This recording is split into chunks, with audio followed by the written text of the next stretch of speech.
Good morning students. आज हम start करेंगे बच्चों डेफिनेट इंटीग्रल। जब हमने टॉपिक स्टार्ट किया था तो हमने उसमें बताया था कि डेफिनेट इंटीग्रल क्या होता है।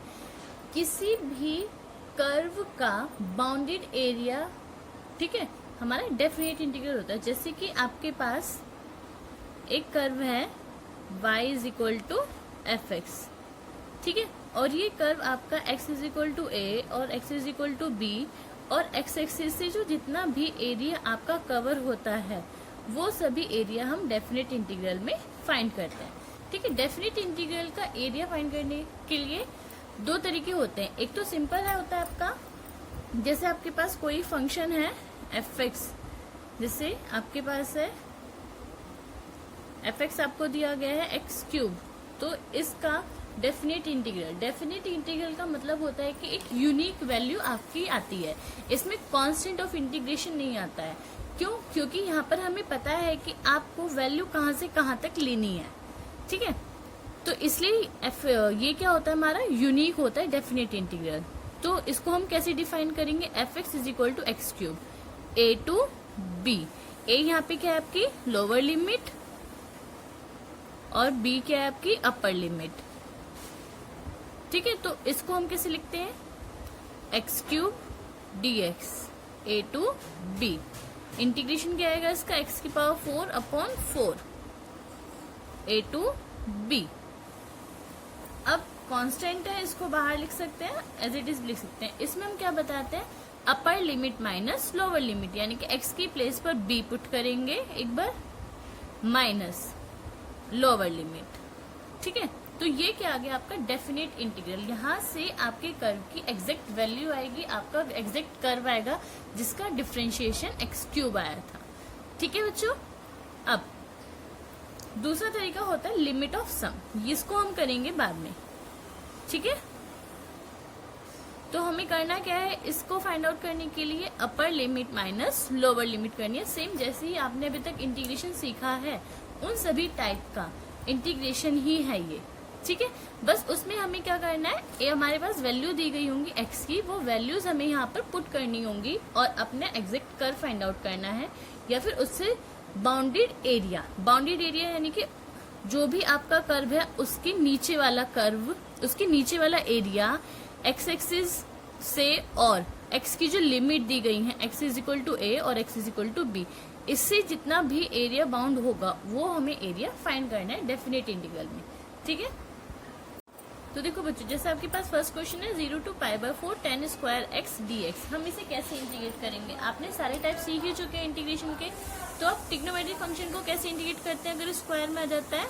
अगर किसी का इंटीग्रेशन आपके पास होता है तो डायरेक्ट आप फॉर्मूला लिख देते हैं, अगर नहीं होता उसको थोड़ा चेंज करते हैं। तो हम क्या करेंगे, इसको थोड़ा चेंज करेंगे। आई इज इक्वल टू आपको दिया है a to 0 to pi by 4 tan square x को आप क्या लिख सकते हैं, सेक स्क्वायर एक्स माइनस 1 लिख सकते हैं dx 0 to pi by 4 sec square X minus 0 to pi by 4 1 dx।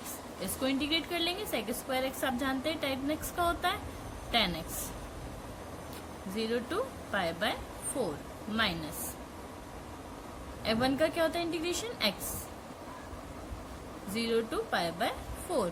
अब upper limit minus lower limit tan pi by 4 minus tan 0 minus pi by 4 minus 0, ठीक है। कितना आगे tan pi by 4 1 minus tan 0 0 minus pi by 4 0 0 रहेगा, तो 1 minus pi by 4 आपका answer आ गया 4 minus pi upon 4, या फिर इसको हम एज इट इज भी छोड़ सकते हैं, ठीक है बच्चों। इन क्वेश्चंस में बच्चों हम सी नहीं रखेंगे, इस बात का ध्यान रखेंगे, क्योंकि सी का मतलब क्या होता था कि कोई भी ऐसी टर्म जो आगे डिफरेंशिएशन करने पर खत्म हो गई हो, हम इसलिए तो लिखते थे कि आपको एग्जैक्ट पता रहे कि आपका किस फंक्शन का इंटीग्रेशन, किस फंक्शन का डिफरेंशिएशन हुआ था, ठीक है। देखो बच्चों, नेक्स्ट क्वेश्चन क्या है आपके पास, x upon x square plus 1 d x limit 2 to 3। तो जब आपके पास ऐसे फंक्शंस आते हैं जिनका डिफरेंशिएशन ऑलरेडी क्वेश्चन में होता है तो हम क्या करते हैं, उनको टी मान लेते हैं। तो आपने माना एक्स स्क्वायर प्लस 1 को टी, तो क्या आ जाएगा 2x dx is equal to dt। तो x dx is equal to आपका आ गया dt अपॉन 2। तो अब क्या आ जाएगा आपका I is equal to 2 to 3 1 upon T dt upon 2। 1 upon 2 constant है बाहर, 2 to 3 1 अपॉन टी dt। अब 1 अपॉन टी किसका इंटीग्रेशन होता है? log t का। log t आ गया, लिमिट 2 to 3। अब देखो बच्चों यहाँ पर है t और पर ये जो गिवन है ये वैल्यूज हमारी किसकी गिवन है? x की। तो पहले आप इसको x में चेंज कर लोगे, तब यहाँ पर लिमिट पुट करोगे, वैल्यूज पुट करोगे। तो t की वैल्यू क्या है? 1 प्लस एक्स स्क्वायर 2 3। अब यहाँ पर हम x की वैल्यू पुट करेंगे 1 अपॉन 2 लॉग 1 प्लस 3 का स्क्वायर 9 माइनस लॉग 1 प्लस 2 का square 4। 1 upon 2 log 10 minus log 5। आप इसको 1 अपॉन 2 लॉग 10 अपॉन 5 भी लिख सकते हो, 1 अपॉन 2 लॉग 2। ठीक है। नेक्स्ट क्वेश्चन है बच्चों आपका e की power x upon 1 plus e की पावर x dx। लिमिट है आपकी इसमें 0 to 1। तो हम क्या करेंगे, अब इसको भी हम क्या करेंगे? टी लेट कर लेंगे, क्योंकि इसका डिफरेंशिएशन क्वेश्चन में है। तो आपने माना 1 प्लस ई की पावर x को t। तो क्या आ जाएगा इसका डिफरेंशिएशन? 1 का 0 e की power x dx is equal to dt। तो I इज इक्वल टू क्या आ गया आपका? 0 to 1 x ex dx की जगह dt अपॉन t, ये भी log t हो गया। 0 to 1 log t की वैल्यू कितनी है? 1 प्लस e की पावर x। ठीक है। 0 to 1 log 1 प्लस e की पावर 1 माइनस अपर limit minus lower limit 1 plus e की power 0 log 1 plus e minus log 1 plus 1, क्योंकि e की पावर 0 1 हो जाएगा। log 1 plus e minus log 2। इसको आप कैसे लिख सकते हैं? log m minus log n, log m upon n। ठीक है।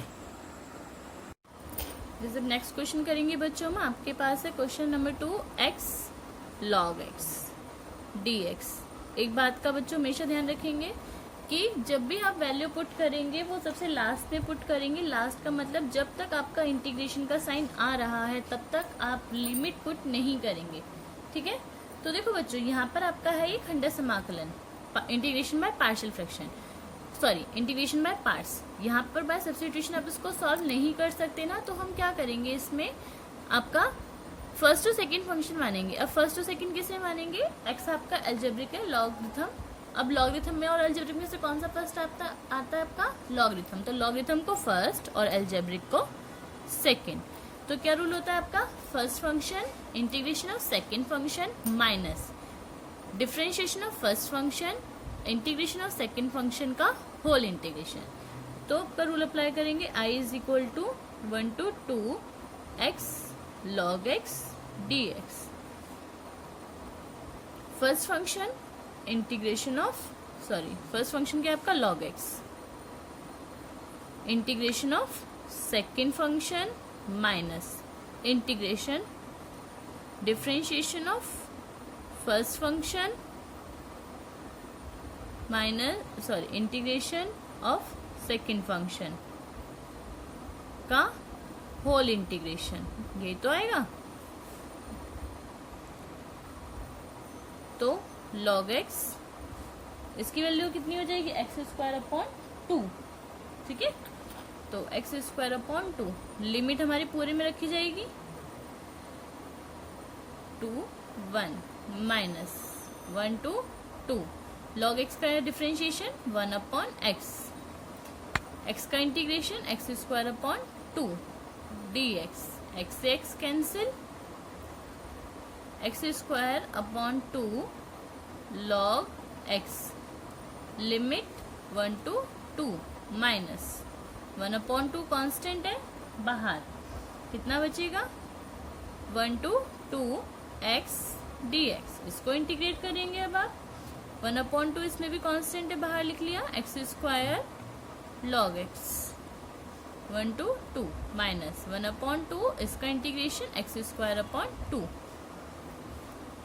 तो क्या आ जाएगी लिमिट 1 to 2। सी नहीं लिखेंगे, डेफिनेट इंटीग्रल है, लिमिट पुट करेंगे क्योंकि x square log x 1 to 2 minus 1/2 फिर से बाहर आ जाएगा, कांस्टेंट है, x स्क्वायर 2 to 1। अब आप लिमिट पुट करेंगे क्योंकि इंटीग्रेशन का साइन अब हमारा हट चुका है। तो 1/2 x की प्लेस पर पहले हम अपर लिमिट पुट करेंगे माइनस x की प्लेस पर लोअर लिमिट।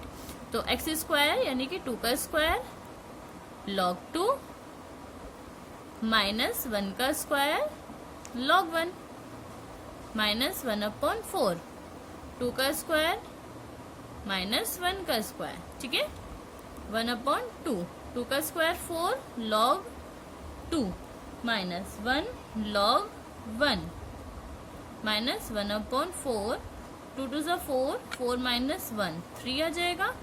1/2 4 log 2 log 1 की वैल्यू 0 होती है,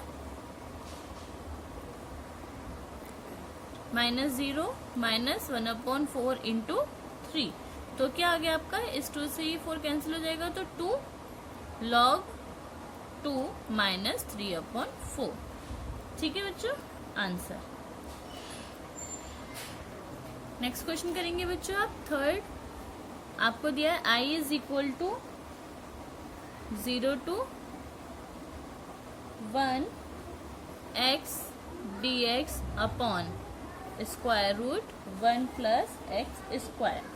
अब देखो बच्चों, इसको हम कैसे सॉल्व कर सकते हैं, बाय सब्स्टिट्यूशन सॉल्व कर सकते हैं ना, क्योंकि आप x की प्लेस पर अगर tan थीटा पुट करोगे तो आ जाएगा। तो देखो आपने पुट करा x is equal to tan theta. ठीक है, तो x is equal to tan theta पर dx की वैल्यू क्या हो जाएगी, एक minute, sec square theta d theta. ठीक है बच्चों, अब यहाँ पर देखो, यहाँ पे आपकी लिमिट भी चेंज होगी। क्यों? क्योंकि देखो आपका फंक्शन अब x से tan थीटा में बदल गया। तो जब x 0 है तो थीटा कितना होगा, और जब x 1 है तो आपका थीटा कितना होगा, क्योंकि अब आपका फंक्शन किस में चेंज हो गया, tan थीटा, सॉरी थीटा में। ठीक है, तो हम इसकी लिमिट चेंज करेंगे। अब लिमिट कैसे चेंज करेंगे, देखो x की प्लेस पे आपने पुट करी 0, तो tan थीटा। अब tan में 0 कितनी डिग्री की वैल्यू होती है, 0 की होती है tan 0 की, तो tan थीटा। तो थीटा कितना आ गया, 0 इज इक्वल टू थीटा, यानी कि जब x 0 है तब थीटा भी 0 है। x इज इक्वल टू 0 पर थीटा भी आपका 0 है। अब x आपका 1 है और tan थीटा है। अब 1 कितनी डिग्री की वैल्यू होती है tan में, π/4 की, तो tan π/4 is equal to tan theta. ठीक है, तो tan से tan cancel, theta is equal to आपका आ गया π/4। जब आपका x 1 है तब थीटा आपका π/4 है। ठीक है बच्चों, इतना क्लियर हो गया।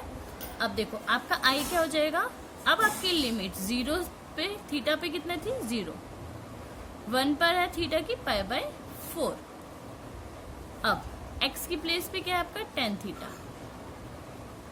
dx की वैल्यू क्या है आपकी sec square theta d theta upon square root 1 plus tan square theta. ठीक है, 1 प्लस tan स्क्वायर थीटा आपका हो जाएगा sec स्क्वायर थीटा, इस अंडर रूट से बाहर आ जाएगा sec थीटा। तो 0 to π/4 tan theta sec square theta upon sec theta d theta, एक power cancel, tan theta sec theta किसका इंटीग्रेशन होता है, sec थीटा का होता है, sec थीटा। लिमिट 0 to π/4, तो upper limit minus lower limit, sec π/4 minus sec 0। sec π/4 की value कितनी होगी आपकी, √2, और sec 0 की वैल्यू 1। ओके, इस बात का ध्यान रखेंगे, जब आप बाय सब्स्टिट्यूशन सॉल्व करेंगे तो आपके फंक्शन की जो लिमिट होगी वो भी चेंज होगी। कैसे, जहां आपने वैल्यू निकाल रखी होगी x को जो भी लेट करा है वहीं पर x की वैल्यू लेकर अपने जिसमें भी आपने इंटरचेंज किया है उसकी लिमिट फाइंड करेंगे। ठीक है बच्चों।